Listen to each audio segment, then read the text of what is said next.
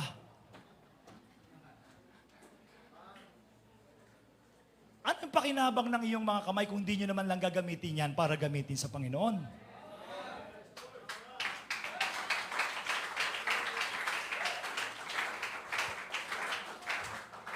Anong pakinabang ng boses nyo kung hindi naman kayo marunong mag-praise the Lord?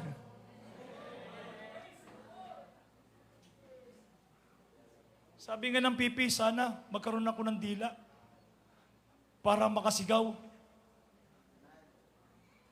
Sabi naman ng may dila, sana pipi na lang ako para hindi na ako makasigaw.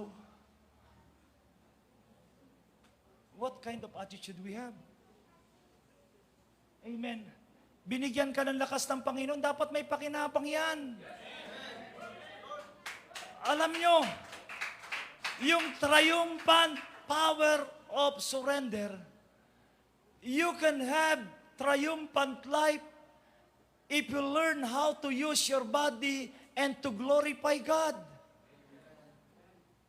Masyado tayo minsang madamot. Minsan mga kapatid, amen, yung katawan natin, hindi natin may bigay sa ating Panginoon. Amen, sasabihin mo, ano ba meron tayo na dapat nating ipagmalaki sa ating Panginoon?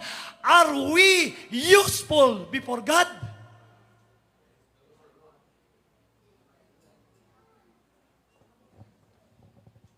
Hindi ka na nga maganda, madamot ka pa.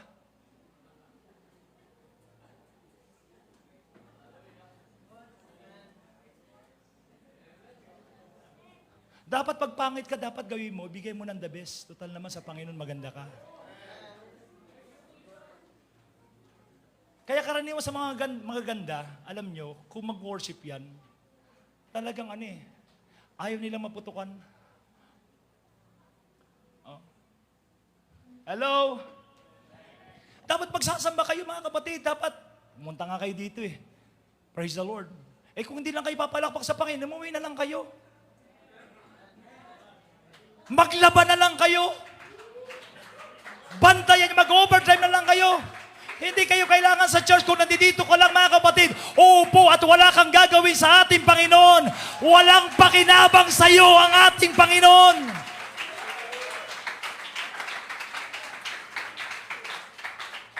Sabi mo, Lord, gusto ko pumunta ng langit. Sabi na pa, wala nga akong pakinabang sa iyo Dapat aalis tayo sa mundong ito, mayroong nagawa tayong maganda sa harapan ng ating dakilang Diyos. Palakpakan natin ang ating dakilang Diyos. Si Pablo pa lang yan. Kung nilipat tayo kay Job, baka sabihin niya, ayoko na maglingkod. Kasi habang ako ay sinusuko ang aking buhay, parang lalong dumadami yung pagsubok. Hindi mo lang alam mga kapatid, pagkatapos nito ay kakaiba. Minsan tinitingnan natin si Job. He was blessed physically and spiritually. And what the Bible says, God was very proud to Job. Amen. Not because he was rich.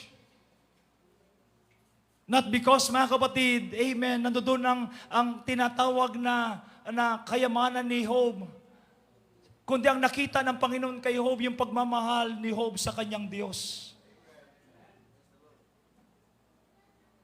Gusto niyo ba na sinasabi sa inyo ng dyablo? Alam niyo ba, pinagmamalaki ko tong si Job? Gusto niyo bang marinig na sinasabi ng Panginoon sa inyong buhay, ipinagmamalaki ko to si Brother Jogly? Di ba mas maganda ipinagmamalaki tayo ng Diyos? Paano tayo pagmamalaki ng Diyos, mga kapatid? Tamad tayong sumamba.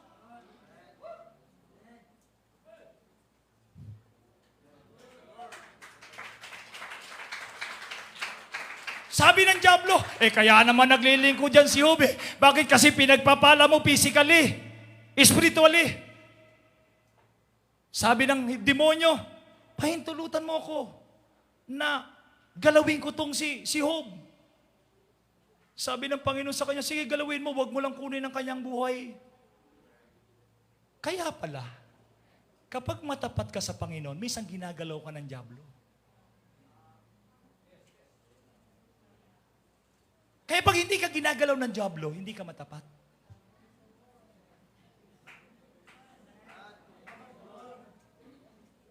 Parang nagulat kayo, no?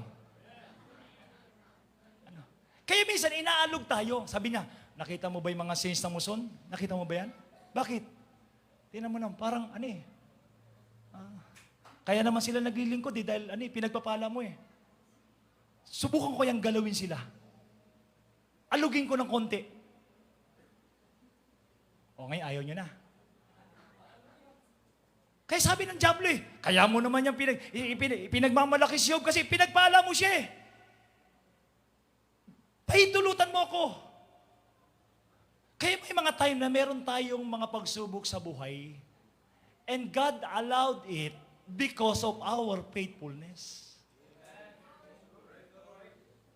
Sabi ko sa inyo kanina, hindi naman kayo aalugin ng dyablo kapag hindi kayo matapat. Sasabihin ng dyablo, bakit ko ba aalugin yan? Kasama ko yan. O, diba?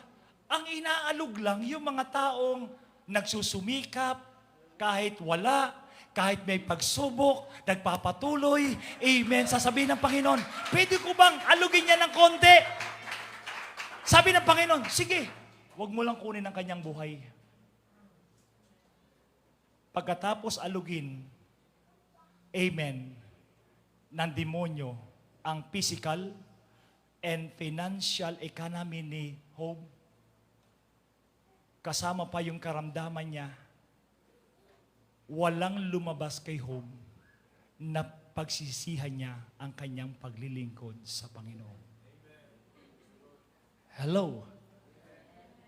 Job lost all that he had in a series of tragedies. Sunod-sunod, Brother Jag. Nasubukan niyo yung sunod-sunod yung pagsubok? Buti nga sa atin may laktaw eh. What if isang araw, sunod-sunod?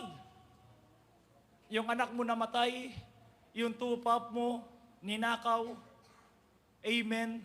Tapos mga kapatid, amen, yung asawa mo mga kapatid, amen, dahil sa katapatan mga kapatid ni Job, amen, sinasabi ng kanyang asawa, hindi mo ba, bakit hindi mo pa i-curse ang Diyos na pinaglilingkuran mo? Bakit hindi mo pa layuan ka, tumalikod ka na?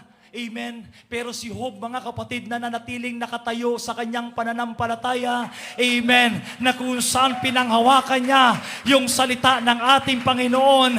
In Job chapter 2, 1 verse 20, Then Job arose and rent his mantle and shaved his head and fell upon the ground and worshiped and said, Naked came I out of my mother's womb, and naked shall I return.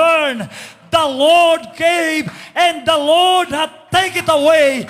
Blessed be the name of the Lord. And that is a total surrender.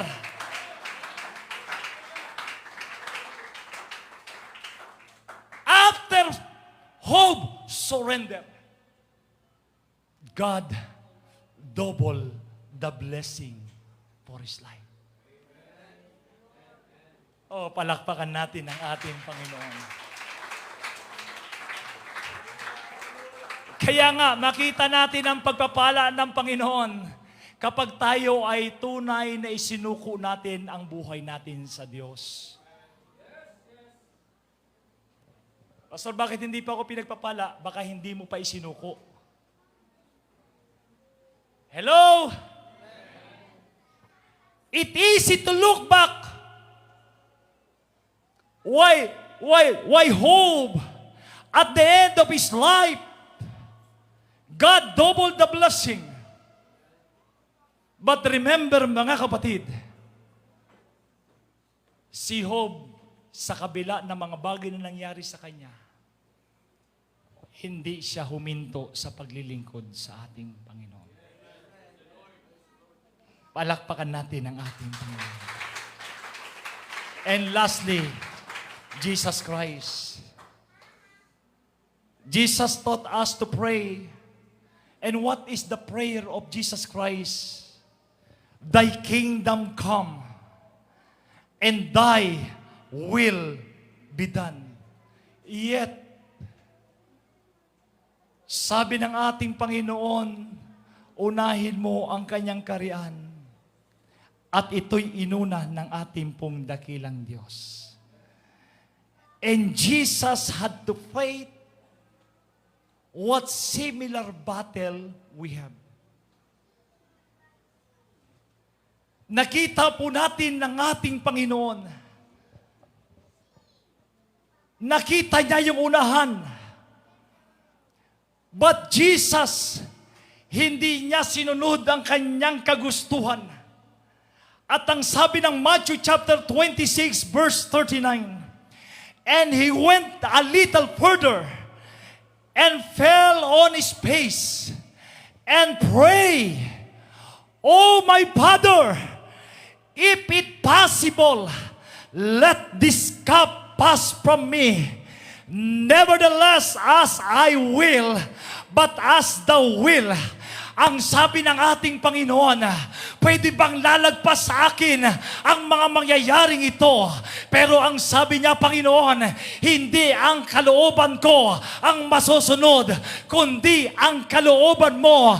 Kaya nga, mga kapatid, ang prayer ng ating Panginoon, there is a blood, amen, sa kanyang mga luha, sapagkat nakita niya ang hirap na kanyang daranasin, pero hindi niya sinunod ang kanyang laman. Ang sinunod niya, yung kalooban ng ating Panginoon.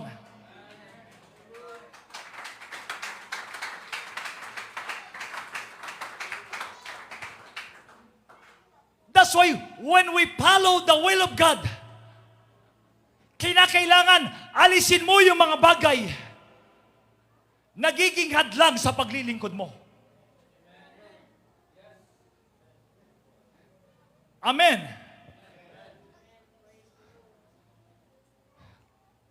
Alisin natin.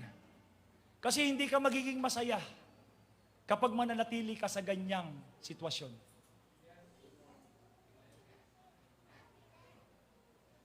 We must push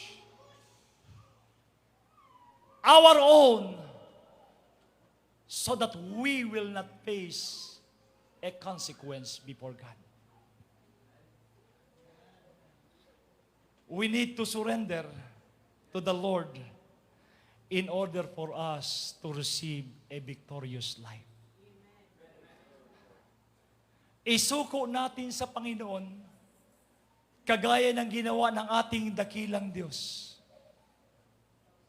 Pwede naman siya, Brother Jacqueline, bakit pa ako maghirap?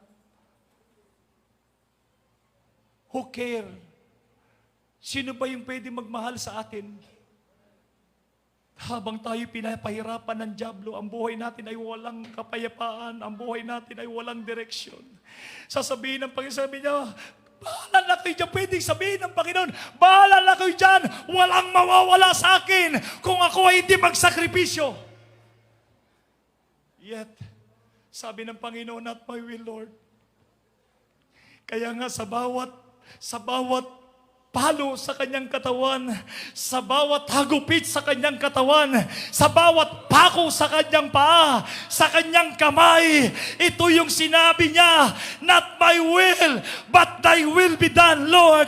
Gagawin ko ang kalooban mo, hindi ang kalooban ko.